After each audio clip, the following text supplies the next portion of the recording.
Magandang hapon po sa lahat. Luzon, Visayas, Mindanao. Tayo nagbabalik dito sa aking munting channel po, Samuel Soriano TV 29, para mag-discuss ulit ng another coins. At ito po ay ating hilig pangungulikta ho ng barya. Kaya ho tayo nandito at isa ho tayong kolektor. Ayan.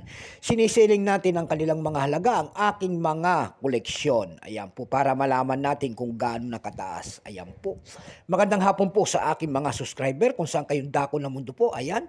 Maraming salamat po sa mga nakapag-subscribe dito sa akin. Thank you so much.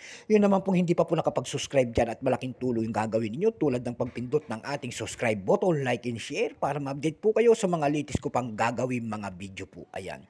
Ang pag-usapan po natin ngayon ay ang old coins.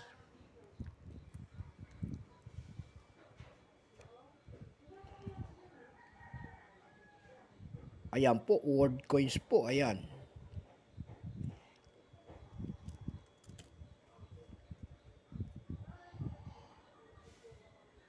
Ayan po, 1960 po, 1 centavos po. Ayan, ang ating pag-uusapan. 1 centavos po. Nakapaloob po ito sa English series. Ayan. Bago tayo magsimula sa ating talakayan, ayan, kilalanin mo muna natin siya. Issue po, Philippines po, period Republic, 1946 up to date po. Type, standard circulation coins, years 1958 hanggang 1963 lamang. Value nito, 1 centavos po, English series, nakapaloob.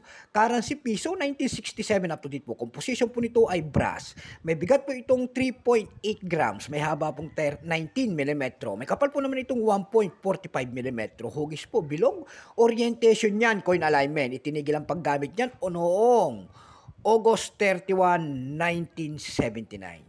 Number N-5996, reference number KM-186. Ayan. Ito pong 1960 po, ayan. Ito po ay 30%. Ayan. Kung ilang piraso naman ang ginawa ng ating Bangko Sentral sa barya na ito po ay 40 million piraso po. Ayan, wala pong butal. May price na po ito doon sa ating numista.com kung tawagin ng ating mga kolektor. Ayan. Yung kanyang very fine ay 13, extra fine 40, almost uncirculated 40, ang circulated nito ay nagkakalaga rin ng 40 pesos. Dako naman tayo sa kanyang price, ayan.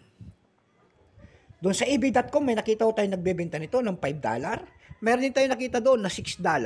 Meron din tayo nakita doon na $6.95. Ayan, mayroon din tayo nakita doon na $5.75. Ayan. Dako naman tayo doon sa kabilang side, yung sa Carousel PH po, dito lang sa atin. Ayan.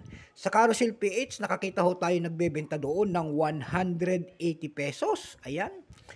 And then, 120 pesos. Meron din tayo nakita doon na 200 pesos. Meron naman din tayo nakita doon na 60 pesos yung pinakamalit na bintahan. Ayan. Ayan lamang po ang aking may babahaging kanyang presyo. Sagad na po. So hanggang dito na lamang po. Keep safe po sa lahat and God bless.